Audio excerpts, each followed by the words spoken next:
Nasri pada Jumat 15 Agustus 2025, dia mengeluarkan pernyataan bahwa mutasi yang dia lakukan untuk mendorong agar seluruh pegawai, terutama pejabat struktural yang telah terlalu lama berada di posisi yang sama atau satu posisi, diberi kesempatan yang sama untuk merasakan pengalaman di bidang lain. Yang menjadi pertanyaan saya adalah apakah rotasi jabatan tersebut sudah memenuhi syarat kompetensi? Maklum saja, sebelumnya ada beberapa atau ada karyawan BPMA yang terbukti melakukan atau masuk ke BPMA dengan menggunakan ijazah palsu, tapi itu kemudian dikeluarkan setelah ketahuan. Ada juga karyawan BPMA yang ketika tes itu tidak lulus. Pada tahap selanjutnya, pada tahap psikotes dia nggak lulus, tapi tiba-tiba dia muncul dalam pengumuman akhir, si oknum tersebut akhirnya bisa dipanggil kembali untuk menjadi karyawan BPMA. Ambil contoh Edi Kurniawan misalnya, yang dipaksa masuk ke kursi deputi dukungan bisnis, padahal dia tidak memiliki latar belakang bidang kehumasan maupun pengadaan. Lebih parah lagi, ada sosok atau kasus Ma'mun. Publik tahu atau kita semua rada-rada tahu lah bahwa Ma'mun memulai karirnya di BPMA itu sebagai staf di bagian humas. Namun begitu Nasri Jalal naik ke posisi puncak, posisi Ma'mun juga melesat begitu tinggi. Apalagi dari penelusuran saya, sedikitnya ada 1 pejabat dan 3 staf BPNA yang saat Pilkada 2004 lalu justru mendukung pasangan calon nomor 1, Mustami Hamzah dan Fadil Rahmi.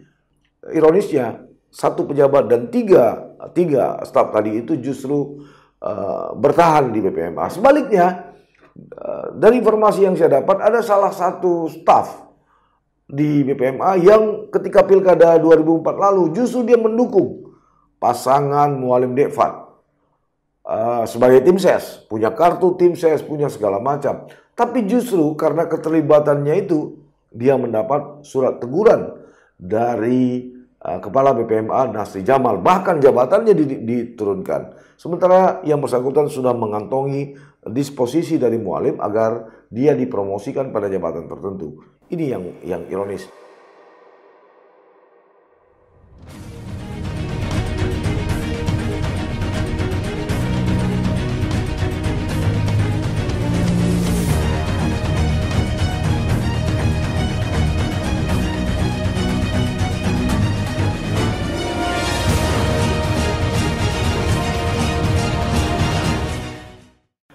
Assalamualaikum warahmatullahi wabarakatuh, sahabat Titik Balik. Alhamdulillah kita bertemu kembali dalam suasana sehat walafiat. Setelah beberapa edisi saya tidak tampil dengan berbagai macam tugas yang harus saya lakukan. Untuk edisi kali ini kita kembali bertemu dan saya akan coba membahas satu tema lokal mengenai rotasi pejabat dan staf di BPMA. Sahabat Titik Balik, Kepala Badan Pengelola Migas Aceh atau BPMA, Nasri Jalal, beberapa waktu lalu resmi melakukan rotasi jabatan dan pejabat. Maksud saya resmi melakukan rotasi pejabat dan staf di lingkungan internal badan tersebut. Kepada media pers, Nasri mengaku kebijakan itu dia lakukan termasuk atas arahan Menteri Energi Sumber Daya Mineral Bahlil Lahadalia. Hanya saja muncul beberapa pertanyaan, misalnya haruskah undang-undang keinsinyuran yang telah memberi wibawa pada regulator migas di Aceh, khususnya di BPMA, menjadi runtuh seketika. Pertanyaan saya ini tentu bukan tanpa alasan.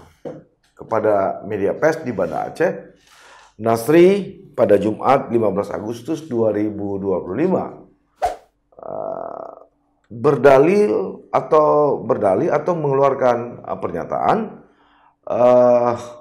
Dia mengeluarkan pernyataan bahwa mutasi yang dia lakukan untuk mendorong agar seluruh pegawai, terutama pejabat struktural yang telah terlalu lama berada di posisi yang sama atau satu posisi, diberi kesempatan yang sama untuk merasakan pengalaman di bidang lain. Intinya, arahan Pak Menteri agar semua pejabat yang ada di lingkungan BPMA bisa memahami tugas dan fungsinya, fungsi deputi maksudnya, dan fungsi lainnya secara bersamaan. Itu kata Nasri mengutip pernyataan dari Menteri Bahlil. Jadi kalau biasanya seorang deputi hanya di satu posisi saja, suatu saat bisa kita geser ke perencanaan atau ke hubungan bisnis atau dalam keuangan. Begitu juga dengan yang lain. Nah, itulah kata-kata dari Nasri Jalal. Tentu saja dia berharap semua ini akan kaya dengan pengalaman. Tapi benarkah kata Nasri? Itu sebab kata Nasri, kebijakan ini merupakan bentuk dari penyegaran organisasi sekaligus strategi untuk meningkatkan efektivitas kinerja lembaga. Nasri juga menuturkan berbeda dengan kementerian yang memiliki struktur vertikal hingga ke daerah. BPMA adalah lembaga khusus tanpa cabang. Karena itu, ruang belajar bagi para pegawai relatif terbatas. Sahabat titik balik, Nasri Jalal menambahkan ada kasus pegawai yang sudah bertahun-tahun, bahkan ada 27 tahun, tetap berada di satu posisi yang sama. Karena itu menurut Nasri, pola tersebut tidak sehat untuk dinamika organisasi. Kalau bahasa penyegaran saya sepakat, kalau penyehatan kurang tepat. Karena bukan berarti divisi itu tidak sehat, tapi saya ingin setiap orang punya kesempatan untuk mengembangkan diri di bidang lain. Suasana baru bisa juga menumbuhkan semangat kerja baru. Begitu jelas Nasri. Nah, dalam rotasi beberapa waktu lalu, sejumlah pejabat akhirnya ditetapkan untuk menempati posisi baru. Di antaranya ada nama Edi Kurniawan sebagai Deputi Lingkungan dan Bisnis. Ada juga nama Makmun sebagai Deputi Perencanaan, Dodi Artanto sebagai Kepala Divisi Formalitas, Hubungan Eksternal dan Security KKS pada Kedeputian Dukungan Bisnis. Juga Iskandar Muda sebagai Kepala Divisi Pengelolaan Aset dan Rantai Suplai pada Kedeputian Dukungan Bisnis. Juga nama Hafilullah sebagai Kepala Divisi Perencanaan, Eksplorasi dan Eksplorasi pada Kedeputian Perencanaan. Selain itu ada nama Ibnu Hafiz sebagai Kepala Divisi Penunjang Produksi pada Kedeputian Operasi. Ada juga Ilham Al-Raji sebagai staf bidang pengelolaan aset pada divisi sumber daya manusia dan umum. Ada juga nama Fuad sebagai staf bidang penyusunan, laporan keuangan dan perencanaan pengadaan internal pada divisi keuangan internal. Dan Tengku Furkan sebagai staf bidang pengendalian WPNB dan manajemen wilayah kerja, eksplorasi dan monitoring. Pertanyaan atau lantas yang menjadi pertanyaan saya adalah apakah rotasi jabatan tersebut sudah memenuhi syarat kompetensi dan tersebar dari dugaan intervensi eksternal hingga berpotensi terjadinya pelanggaran terhadap undang-undang keinsinyuran. Maklum saja sahabat titik balik, dari data dan informasi yang saya peroleh, sebelumnya ada beberapa atau ada karyawan BPMA yang terbukti melakukan atau masuk ke BPMA dengan menggunakan jajak palsu, tapi itu kemudian dikeluarkan setelah ketahuan. Ada juga karyawan BPMA yang ketika tes itu tidak lulus. Pada tahap selanjutnya, pada tahap psikotes dia nggak lulus, tapi tiba-tiba dia muncul dalam pengumuman akhir, si oknum tersebut akhirnya bisa dipanggil kembali untuk menjadi karyawan BPMA. Sahabat titik balik, Sekedar untuk memberi informasi bahwa BPMA itu berdiri berdasarkan peraturan pemerintah atau PP nomor 23 tahun 2015. Tujuannya sudah jelas untuk mengelola dan mengendalikan kegiatan usaha hilir. Maksud saya kegiatan usaha hulu migas di wilayah Aceh. Begitupun kelengkapan organisasinya baru terbentuk dan diresmikan beberapa tahun kemudian dengan merekrut pegawai dan peresmian kantor pada tahun 2017 hingga 2019. Itu sebab tugas BPMA bukan sekedar administratif, melainkan mengawasi operator kontraktor kontrak kerjasama atau KKKS dalam mengevaluasi rencana kerja hingga memastikan penerimaan negara dan daerah dapat berjalan dengan optimal. Dengan kata lain, BPMA bukan kantor layanan publik biasa, tapi regulator teknis yang harus diisi oleh orang-orang yang berkompeten mumpuni di bidang perminyakan khususnya, termasuk geologi, geofisika, hingga manajemen bisnis. Sayangnya, arah kebijakan terbaru tersebut justru menimbulkan tanda tanya besar. Apakah BPMA berdiri di atas prinsip profesionalisme atau sudah menjadi arena rotasi jabatan yang memang terkesan asal-asalan? Kalau tadi Kepala BPMA Nasri Jalal menyebut rotasi pejabat sebagai langkah penyegaran organisasi, tentu ini alasan yang terdengar indah, tapi justru menyimpan masalah yang serius. Ambil contoh Edi Kurniawan misalnya, yang dipaksa masuk ke kursi deputi dukungan bisnis, padahal dia tidak memiliki latar belakang bidang kehumasan maupun pengadaan. Lebih parah lagi, ada sosok atau kasus Ma'mun. Publik tahu atau kita semua rada-rada tahu lah bahwa Ma'mun memulai karirnya di BPMA itu sebagai staf di bagian humas. Namun begitu Nasri Jalal naik ke posisi puncak, posisi Ma'mun juga melesat begitu tinggi.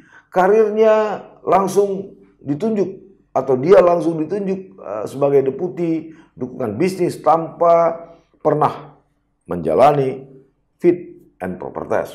Padahal itu merupakan salah satu syarat utama atau syarat penting. Bahkan Ma'mun tidak pernah sekalipun menjabat sebagai kepala divisi.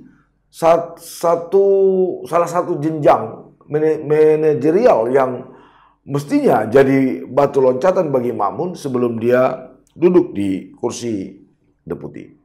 Kini Ma'mun kembali digeser menjadi deputi perencanaan, tentu saja satu posisi vital yang menuntut pemahaman teknis mendalam tentang geologi, geofisika, dan reservoir engineering hingga drilling. Masalahnya, sahabat titik balik, lagi-lagi Ma'mun tidak punya rekam jejak di bidang itu. Karenanya muncul pertanyaan, bagaimana mungkin seorang mantan humas tiba-tiba diminta untuk mengawasi KKKS yang mengelola operasi bermiliar dolar ini. Miliaran dolar maksud saya. Karena itu banyak pihak di internal maupun eksternal BPMA menilai bahwa penempatan non-insinyur di kursi deputi teknis bukan hanya soal ketidakcocokan pada kurikulum vitae, tapi juga berpotensi melanggar hukum. Sebab di Undang-Undang nomor 11 tahun 2014 tentang keinsinyuran pada pasal 10 ayat 1, di situ jelas disebut bahwa praktek keinsinyuran hanya dapat dilakukan oleh insinyur yang memiliki sertifikat kompetensi insinyur dan terdaftar dalam register insinyur profesional. Sementara itu tidak dimiliki oleh Ma'mun. Lalu deputi perencanaan tentu saja jelas berhubungan langsung dengan aspek engineering. Sebab tugasnya menilai dan mengembangkan lapangan dengan mengevaluasi desain teknis hingga memberi rekomendasi terhadap kegiatan eksplorasi dan produksi. Karena itu sahabat titik balik, menempatkan orang tanpa latar belakang engineering pada posisi tadi tentu bukan hanya tidak profesional, tetapi juga bisa dianggap melanggar undang-undang keinsinyuran seperti yang saya katakan tadi. Karena itu muncul praduga susulan tentang adanya intervensi eksternal di dalam internal BPMA.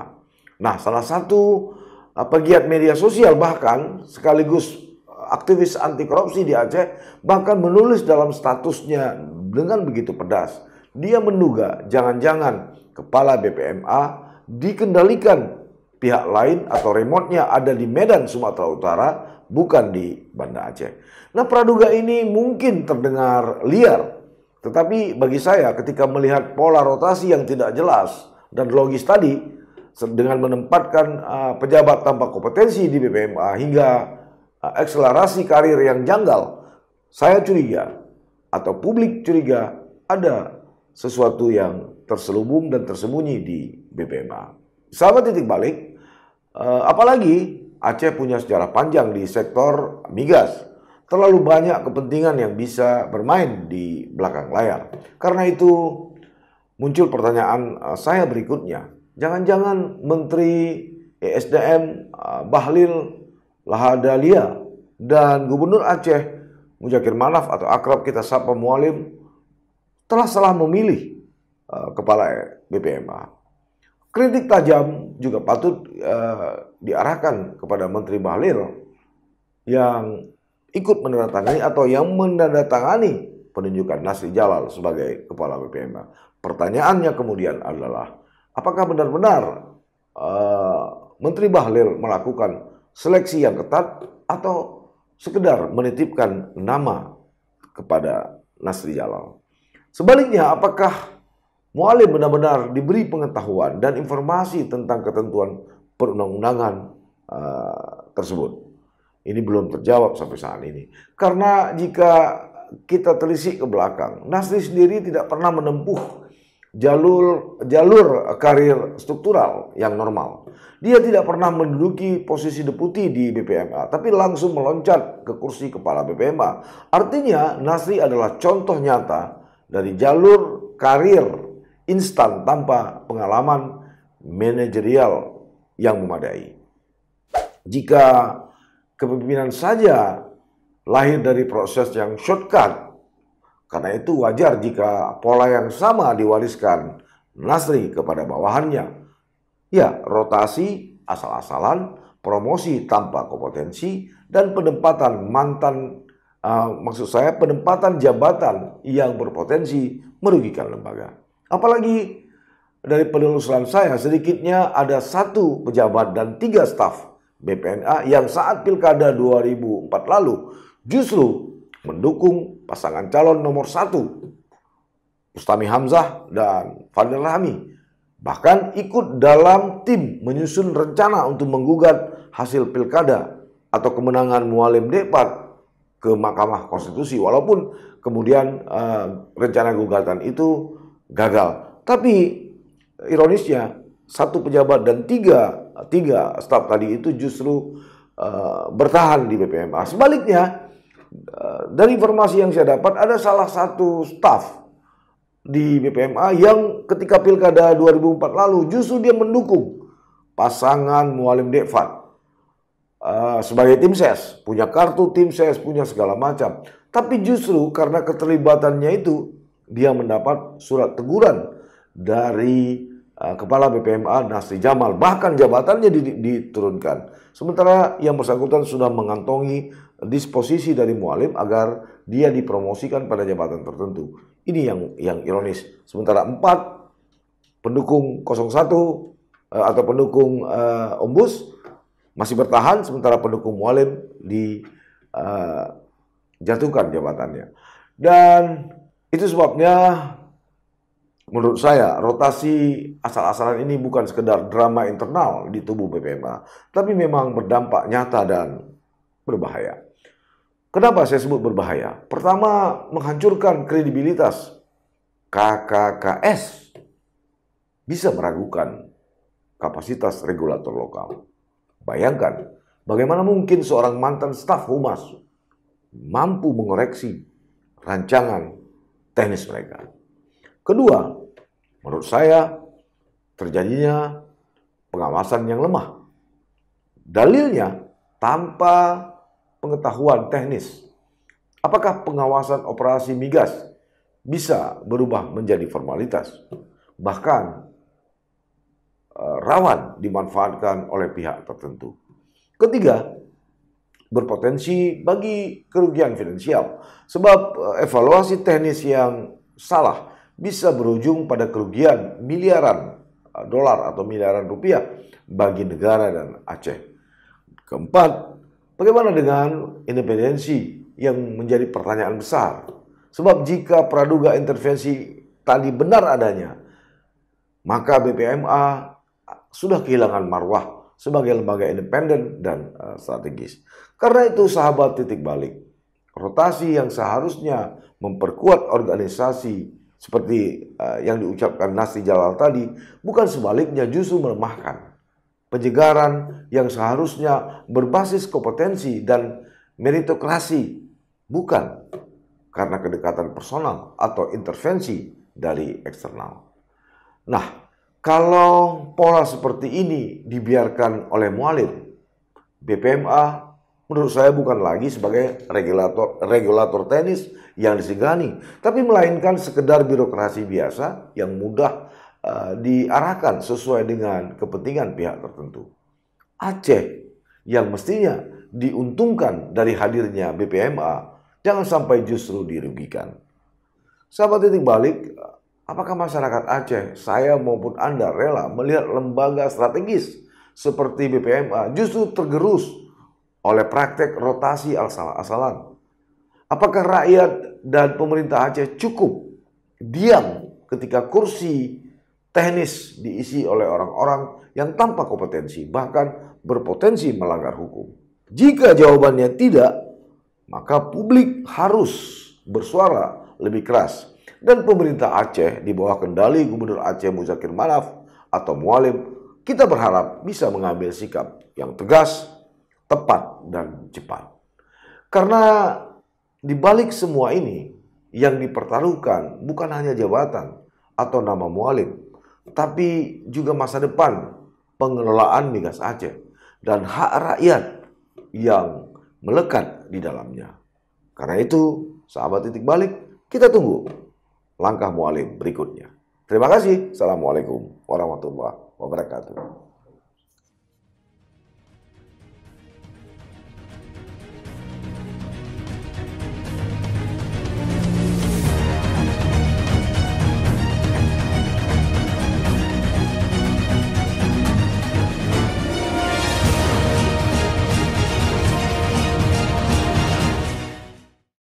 Jangan lupa like, komen, dan subscribe. Serta aktifkan lonceng notifikasi.